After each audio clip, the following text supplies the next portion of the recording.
والجسيرة نيوز هذا كبلاوية مقعاقة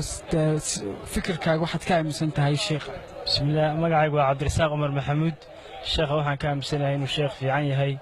ومقرن إنسان الشيخ لعيق هذا أنا عن وهين ضدك ودويني وقف كبر كوريس تاجو شنكي بيو كشوية الرسالة مقرن سها بيا 10 وكتفيا وكشوية بيها وكشوية حنا نقول يعني تشيكي وكيت جيبه لعيقنا ما قادني $5 بمقرن سها قادني $5 waxa weeyaan shaqaalihiisa isagu ma qaadanaya shaqaalihiisa weeyaan oo shaqaalaha hoosaad ku siinaya $5 ma garaysaa nin waxa weeyaan ilaahay umada u soo dirayo ilaahay khayr sii weeyaan ma garaysaa umadii u gargaarayo ma garaysaa umadii tabaasnayd shaydaankuna ma garaysaa wacdigu waxa weeyaan nin u gargaarayo daanu aad iyo aad baan ma garaysaa ayaan soo dhaweynaya waxaan leeyahay ilaahay cilmiga ha u barakeeyo sheekhuna sheekh fiican assalaamu calaykum iyo sidaad u aragtidaada sheekh بسم الله الرحمن الرحيم وحنا مقعد عيسى جامع waxaan ka tirsanahay mas'uuliyiinta gobolka Hawd ee laftiisa uu joogo sheekhu waxa weeye waxaan leeyahay in lees ambaareeyo ma wanaagsanaa culimadan reer Soomaaliland ay hadlayaan gaar ahaan caasimada Hargeysa culimada ka hadlaysaana waa rag cilaajiye leh oo cilaajiyadoodii marka laga keenay dadkii ay $100 iyo $200 ay ka qaadanayeen ilaahay uu soo diray qof aan alshanaan lacag qaadanayno $5 oo dadka u shaqeynaya siinaya laakiin aan isagu qaadanayn weeyaan alla kula sheekha waan wada joognayo guriga martida baan wada deganay aniga sheekh maadaama gobolka deganahay xarunta gobolka ayaa anaga isagu wada deganahay waxaan lahayna isku duwii gobolka Hawd baan ciyaaraha waxaan lahay mas'uul maalin habeen ay wada joogeen sheekha waxaan leeyahay niyow ma wanaagsana dhaliil aan jirin la isku sameeyaa ma wanaagsana waxaan u aragnaa haddaanu nahay dhalinyarada reer Soomaaliland haddaanu nahay waxa weeye waxa xogaal qof wuxuu yahay inuu wax ka sheegaa wanaagsan YouTube in laga been sheegana ma wanaagsan waan maqlay marka rag kamida waxay ku hadlayeen YouTube kaanu ka daawanaynay gabadha la dhaarinay waxa lagu dhaarinaya waxa weeye rag qaata baa loo baahan yahay hadalka qaata raggan uu dhaarinaya wax kale ma aha warag علشان رجل علاجيده هيستخدم علماء واweyn sheeganaya hariya habeen ka hadlayeen ninkani waa nin sixiroola wax uu qabsanaya iyo wax uu dhibaato u geysanayna ma jiro dhibaatada qabashadana waxa keenaysa qof bilaadan oo laga daweynayo jin waynu dhaqaanayo markaan quraanka u akhrinayna qofka bilaada ku booda oo dhamaan dhalinyarada dadku isku tagaano way qabtaan oo diintu kuma laha qof bilaadan oo maanta hadii qof inaga mid ah oo dumar uu gala jin قصبوا إنك عطنا كل جنادي ونحوجيننا إنه أوين واللي بنا وحلا يورد كده الرئيس ماله وحلا ورياه يقول لي هاي إن ده وقالنا وناكس دين تقف كده وين إنه وقالنا قف ودوس كده وين ده لسه قبتوات لكن وحلا هو كسوع العلة يا والله هاي أروى الله كل موضوع ولا وحنا بسنة هاي حاجة قدم بيصحي كان يجي حاجة قلقلي علاجية ده صميستي يقف بلادنا عفمات قبيتها اللوجيو يجي اللفتو وحنوك كو أبورة يعني ورثو تاجنا ولله له رمانيا nin dhowriya 20 sano oo deegaanka gobolka Hawda oo dhowriya 20 sano lugaa ka kici waayo loo keenay oo ilaahay markuu maalintii labaad ninkii aad u kacay oo reerkiisii tagay aynu soo taagnaa wuxuu ku daweeyay wax kala ma ahayn quraanka ilaahay buu ku daweynayay war waxaan leeyahay beel inii sheegin dadka ayaan beel inooga sheegin cilaajada dadka ku jira soo diriirstaan u keena sheekha aniga waxaan leeyahay Sultaan Cabdi Cawd Cali taawadaadka hadaan ka hadlo wadaadkan anigu waxaan u arkaa nin wanaagsan Hargeysa boqol wadaad oo ka xun oo mikinisada ku haysta jira dad bukow taga dadka bukow wuxuu ilaahay ka siiyay wuu cunaa wixii ilaahay ka uga gartolo de waa ka helaanay anagu waxaanu taaganahay kuwa indhala oo u yiri anigu waa tagay anigu xanuun baahiyay waa tagay waxba laga qaado wax yar ba laga qaado shaaha ba laga qaado adduunna nin lagu xulay maahay markaanu tagay gudahaan galay dabadna 10 baa la siiyay 10 markuu siiyayna 10kii waa ku yar xanuunsaday waa la geeyay quraan buu akhriyay waa la daaday habeenkii masaxan jiray waxba olol bay wuxuu iga tagay aniga waa caafimaad qolka shanay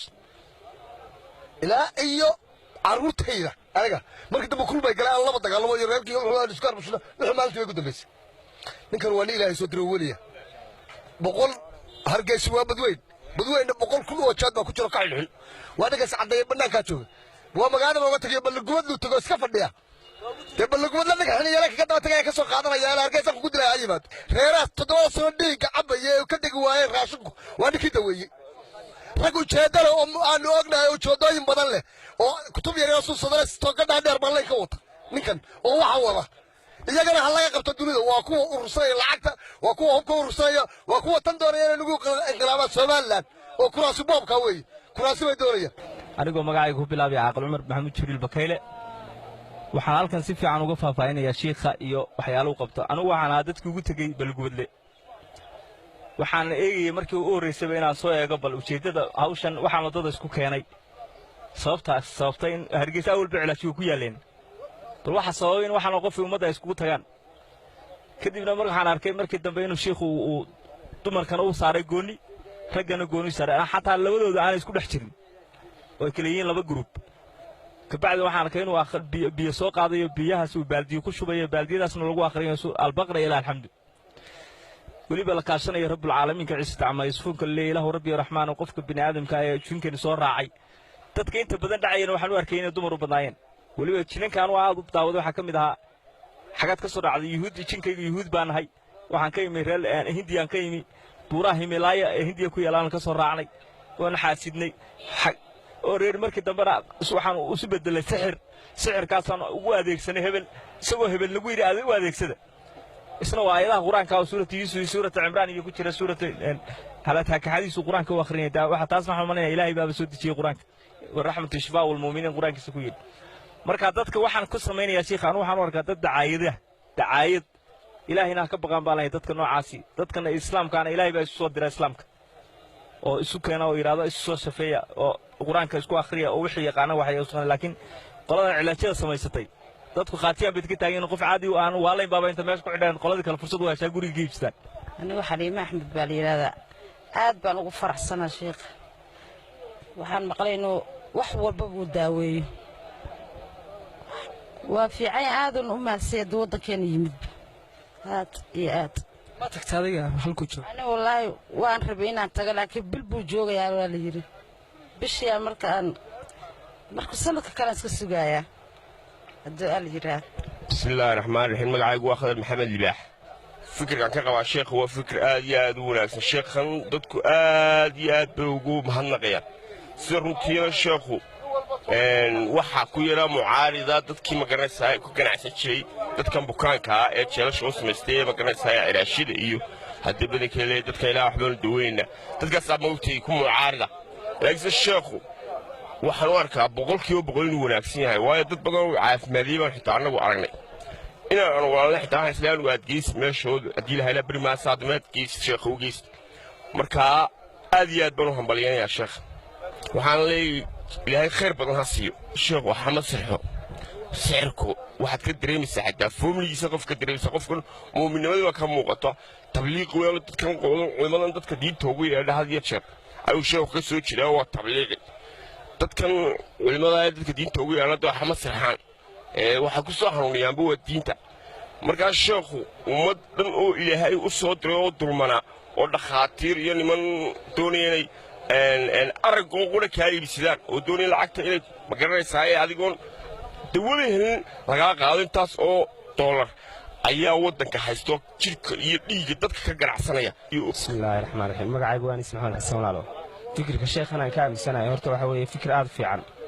waa shifaa u rahmo horta sheekhu marka hore alkalma dayba wax sadaqaaba kula hadlaya marka hor istaagta baa lagu leeyahay waayo anigu waxa ma tabiiba Ilaahay baa wax tabiiba Ilaahay baa ku daweynaya waayo hadallada wanaagsan ee uu Rabbi la kaashanayo waayo ninka saaxirka ama ninka qataarlihi isaga wax sheegta ana sheekha ana wax tabiiba ana wax daweeya ninkan laakiin wuxuu kugu qancinayaa inuu leeyahay aniga Ilaahay baan ku baryayaa Ilaahay baa ku dabiibaya waayo dhaqan ahaan sida lagu yaqaan culimada weeye waayo diiniyan buu wax ku daweynaya $5 buu qaataa oo kaarka lagu gooyaa baa leeyahay wadaadadan kale turfatooriyaasha ah ee loo tagayana $200 ama $300 baa kaaga baxaya waxa weeye marka nin adduunyo doonayo soo shaqo tagay ninkan ma aha mid labaad businesska waxa la yiri politics siyaasadeed baa jiro qoladan cilaashida iyo waxa dadka xariistaan iyaguna kulleeyna wax ka daba qaadaan waa suurtagal waa nin Ilaahay u soo diray dadkan iyo ummadan Ilaahayna oo barakeeyo waanu ducaynaynaa dad badan oo caafimaad ku helayo horta waxa weeye jinka Ilaahay baa u duleeyay qofka waa karaama Ilaahay siiyay waayo ka jinku dardaray dadku way ka yaacaan shaydaanka laakiin qof ilaahay jinka u duleeyay laftigiisa oo jinkuba uu ka cararaa jira qaar isagoo halka maraya soo qabanayo la sheekaysanayo ilaahay karaamiyay baa jira waxa weeye hadduu isha qabtiyo hadduu qaar indhaha u furaba ilaahay baa jinka u duleeyay ninkan ilaahay baa karaamiyay waa hiba ilaahay bixiya ninka koorniya ilaahay ma waxba bixin karaa waa kee ninka ilaahay kooran karo qofka bini'aadmiga karaama ma siin karaa waa kee ilaahay baa u duleeyay jinka gabigiisaba jinka markuu arka khalkhalayaba bismillaahir rahmaanir rahiim aniga cabdiladiif balena cadami shiikha doorta hargeysa waa nuugiin reer burca balaaya ka heshayna uu daweeyay baan lagu yidhi khortadaniyo dadku waa fadileeyahay qof kasta waxaan u maleynayaa inaynu wax daweey karno haddaynu wax ilbiigsanno qof aan lagu jirin ma jiro hadaayadana ilaahay baa bixiya haddii ilaahay dee caafimaadu dadkiisa ugu dhiibo iska dabayaaca xun magaaladu waa wada xanuunsanaysaa sida la sheegayo waa dad daale maskaxdii daashay baa horta dalka ku nool oo aan meel iyo jidba meel walba laga soo xidhay baa dalka ku nool waxaan leeyahay in badan oo aan bukino cilmi darra hayso cilmi darra la bugtaana miya way jiraanoo bilaa cilmiya baa jira oo badan baa jiro bilaa cilmiya in xanuunsanaysaa way jirtaa warba wixii qur'aanka iyo hadduu allabeedakeeda leeyahay dee cilmi u bugtana dee cilmiga in la barto waad bukoonaysaa haddaad cilmi weydo haddaad qur'aanka baran weydo haddaad mid kale baran weydo waad bukoonaysaa siistan lagu noolaadana ma garanaysa markeeda horeba annagu shiikhaa waxaan leenaha wixii bukada wax le dad baa dee ladnaaday dee wixii ilaahay shimir uga soo dhigayo boqol hadduu beenu sheego hadduu mid runto inoogu sheego uu inoo ladnaadaa dee dhaanta dee shiikhaana dee ilaahay baa inaga ogo inagu dee calooshiisa kuma jirno dee wixii dadkuna waxay isla dhex marayeen dad baa caadi noqday wixii caadi noqdayna dee wixii ilaahay shimir uga soo dhigaya dee alxamdulilaah kuma diidani waana dee qof waana qof ilaahay abuurto dee ilaahay waxbuu hagaajin karaa wayna daweyn karaa dee inta halkaa taageena qof waliba waxbuu daweyn karaa dee ma madhnida bini'aadan baynu naha mee madhanna ma nin baa isaga waad madhantoo kanuun baa lagu jiraa ma wada bini'aadan baynu waxbaynu wada daweyn karnaa haddii aynu systemka dee helno raxmatullaahi barakaatu adoo ku bilaabaya magacaaga iyo aragtidaas sideed u aragto waxaa la yidhahdaa aniga Sakariya Maxamed Idriis anugu sheekha waan arkay quraankii ilaahay buu dadka ku daweynayaa si wanaagsan buu dadka u daweynayaa dad badan oo ku daweeyna waan arkay wax dhiro ku waxaynaya maan arag qowlka ilaahay uu ku daweynayaa waxa laakiin ninkaas waa nin ilaahay waa nin si wanaagsan buu ninkaas u daweynayaa wax dhibaato oo khaladoon ku aragna ma jirto dad badan oo daweyna waa bismillaahir rahmaanir rahiim horta magacay Khayr Cabdiraxmaan baa la yiraahdaa sheekhan horta inta aanu meel dhigtoole gaadhanka xaysa waxaan basoo eeg dadka waxa laga sheegayaa laakiin waxa weey qofku dee aragtiisa wax ku qiyaasa aragti markuu leeyahay ninkaasi dee waxaan kitaabka Ilaahay sunnada ahayn horta xukumu dabiibin waxa keenaya in la mucaarado oo magaranaysa laga hor yimaado waxa keenaya dee rag meherada u shidnaayeen meheradu marka khalkhal gala marka meherada khalkhal galo cidii khalkhal gelisay meheradaada kulli waxa sameynaysa dee waad mucaarado ku sameynaysa marka ninkaan waxaan qabaa nin wanaagsan intan ka arkay nin magaranaysa aan wax khuraafada aan ku arag nin magaranaysa 10 iyo quraan waxaan aan ku akhriin dadka nin waliba dadka xaqooda u jajaban oo kharashka hadda noqoto xaqi kharashka dee ka saaciidayo